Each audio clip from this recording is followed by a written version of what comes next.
It's important that fans know that we get a lift from seeing our green and gold in the stands.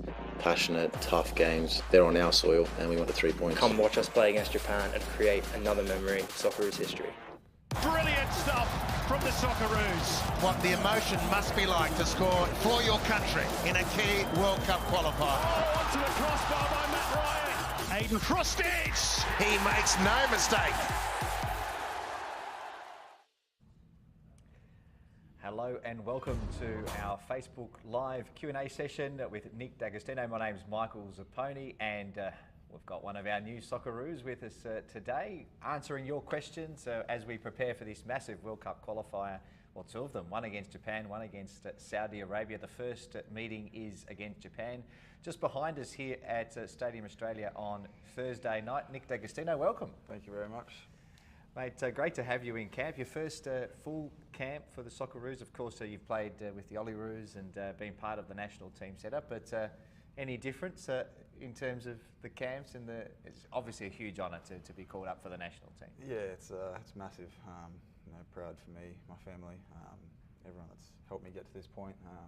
You dream of these moments as a young kid playing football. You want to grow up and play for your country, and now I finally have the chance to try and get myself to do that. So I'm just looking forward to it and hoping to learn as much as possible. No doubt your selection's been due to your great form at club level this year. Talk to us about the season so far and how your football's really improved. It's been a good season, but it's been a little bit tough as well. There's a lot of games coming up in a short amount of time. There's been long extended breaks as well with COVID and everything. So we've had to adapt and overcome, and I think we've done that pretty well. But yeah, we just it's been some games where we definitely should have gotten more points than we had. But yeah, it's just that's football sometimes. You got to come out and prepare each day as it's your last game. And yeah, my form's it's been good. Could be better, of course. You always want to be better. You always strive to improve. But I'm hitting the back of the net and couldn't ask for more. Now, don't forget, send us your questions. There have been plenty of questions, Nick, for you, both on Instagram and on Facebook, and on Twitter. I've seen a few come through. We'll get as many questions as we can from you to Nick.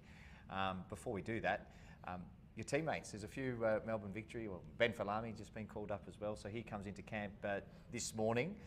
Great recognition of his A-League form as well, and some other teammates and A-League players that are in here as well. Just tell us a little bit about how today's going to pan out. Obviously, there are players arriving over the weekend, some players from overseas arriving today as well. Yes, the boys are arriving all staggered from their respective countries and so on. But yeah, especially with Benny, I'm so happy for him and his family. He's been playing very well this season. Like I said, he's with the ball. No defenders in the A-League can really stop him at the moment. Once he gets going, it's just such a threat, especially on the counter attack when we go forward. Yeah, he's doing a lot for us this season, and hopefully that continues. And yeah, I'm just so happy for him to come in here as another friendly face, and along with Metcalf and Tilio and Kai Rolls and all that, there's a lot of faces that I know in here already, and especially with the staff, I know a lot of them as well from the Olympics and all the Olyroos camps previously. So I'm feeling comfortable, feeling at home. So yeah, I just can't wait to get started. There's a great history between Australia and Japan in World Cup qualifiers and in World Cups, but you've played big games as well. Talking about your Olympics experience, how important will that be on Thursday night when you head over the road and walk into that stadium? Yeah, it'll be huge. Like you said, I've played in some big games. The Olympics was probably the biggest of them all, playing against some of the best young talent in the world at this stage. And yeah, it's what you want to do. You want to play against the best players and test yourself and test your country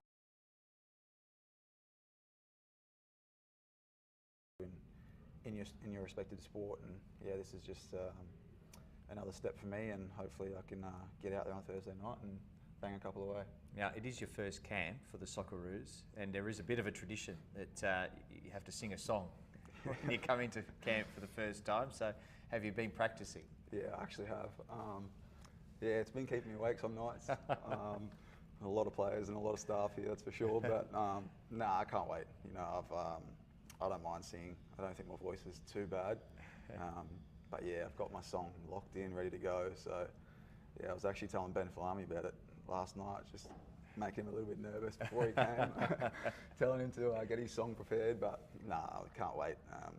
You know, it just sort of breaks the ice a little bit as well, integrating into a new surrounding. So yeah, just once that's out of the way, all the pressure's off. So yeah, good. there'll be a few songs too. Ben Falami will have to deliver one. Bruno Fornaroli. So there's a few that we're looking forward to. Yep. Let's go to some of the questions now. Firstly, off Twitter.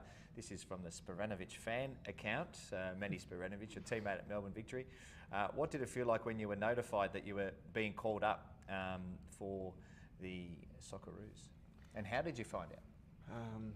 Well, it was good. It was a good moment getting actually notified, but I actually found out just as we lost in Japan, the Asian Champions League qualifying match. So it was a bit of mixed emotion at the time, but no, the call up, you know, it's what you like I said, it's what you dream of, being a young footballer in this country. You want to play for your country, and I was just so ecstatic, and yeah, it was just a proud moment for me and my family.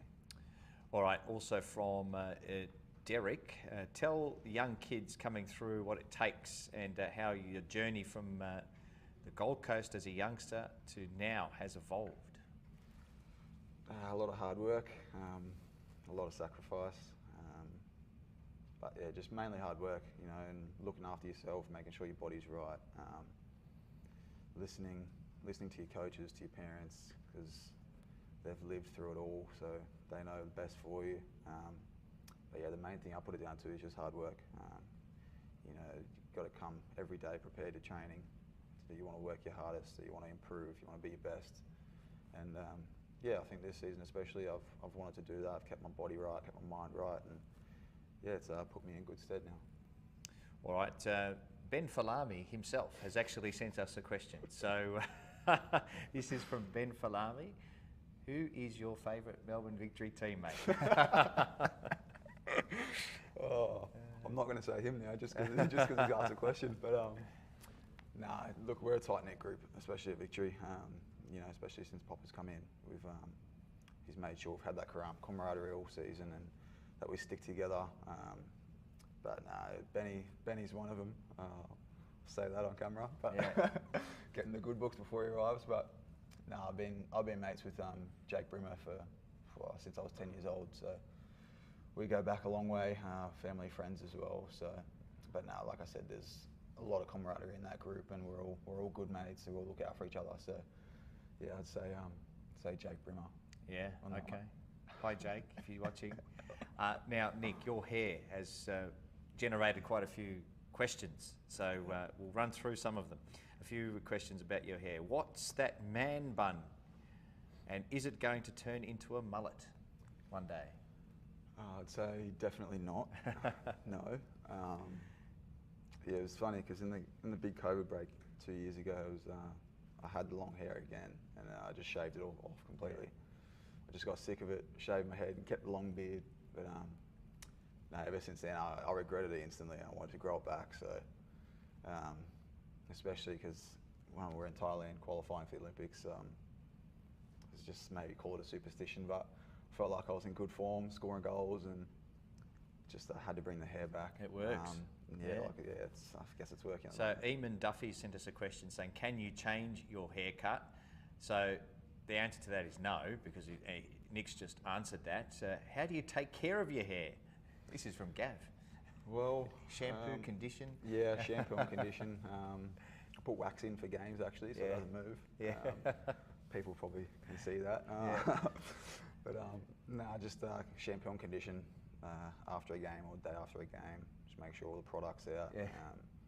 It's a bit sore at the moment.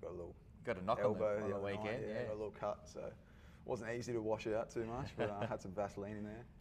But yeah, just wash maybe twice a week, and yeah, bit of wax as well. Very good, very thorough routine there. What about this one from Paul? What do you think has helped you score so many goals this season? I think leading into the weekend's game, you had 7 starts and 5 goals from your 7 starts this year. Yeah, it's just like I said, keeping the body right, keeping the mind right, and just believing in yourself, having confidence. Every striker you need to have confidence in your game and belief in yourself to go out there and put the ball in the back of the net. And I think with Popper, he's instilled that at me at club level, and Arnie's always done that in the national teams, especially in the Socceroos. He's always brought me to camp and just pounded into me to have belief in myself to go out there and do a job for the country. And when someone believes in you that much, you can't really have any excuses. You have to go out there and perform. And I think I've done that so far. But hopefully, when I go back to club level, I can keep getting some more consecutive starts and some more goals. Do you have a favourite celebration? This is from Oscar. No, kind of just whatever comes to me in the moment. After I scored that goal against Adelaide, I did that one. And all the boys on my team were getting on me and asking what it was and why I was doing it, and just had no idea. It just came to me in the moment. But yeah, it's just kind of kept up a little trend now, so I've done that a few times. But I just did a sign of a cross a few times for my granddad who passed away in 2012. So just paying respect to him. I do it when I step out onto the pitch as well. So yeah, it's a big one for me. Yeah. A few from Facebook that have come through since we've been chatting. You've only had 1 or 2 sessions, don't you, with the team before the big game against Japan. So Ewan asks on Facebook, how hard is it to come into a new team with limited prep and try and find that rhythm? Yeah, it'll be tough.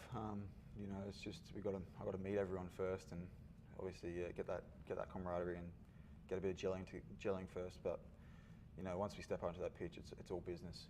Everyone here is professional athletes, and we've got to come together as quickly as possible and come together and win this game. So that's what we're focused on. We're focused on getting the 3 points, and that's all we're concentrating on at the moment. Also from Lansky99 on YouTube. Hey Nick, you've played against several national teams representing Australia on youth level, but never against Japan. What do you know of Japan and their style of football? I suppose you played against Vissel Kobe the other night too, which gave you a good indication of that style of football. Yeah, of course.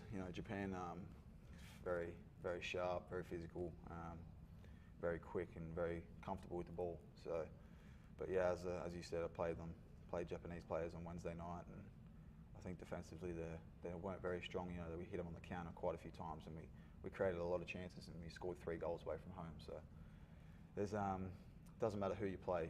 It's going to be a tough game, especially at international level. But yeah, there's a lot of chances to be had, and yeah, I can't wait to hopefully get out there and put one in the back of the net. Dom the kit man sent us a message as well, saying how comfortable do you know that you're coming into camp knowing that Dom's in charge, so that's good. Dom will be back here. And last one, because we need to wrap things up, but we've got so many questions for you from A-League Memes. Did you let Jason Davidson beat you to ask Iniesta to swap shirts the other night?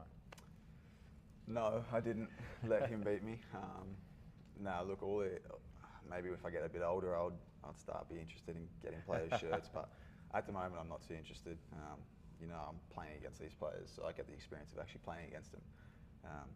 But yeah, I'm not really interested in getting shirts. I was just going out there to try and do a job. I was focused on winning the game, and we didn't do that. So I was disappointed after the game, and yeah, I wasn't really focused on asking him for his shirt. But I think a few of the boys got one.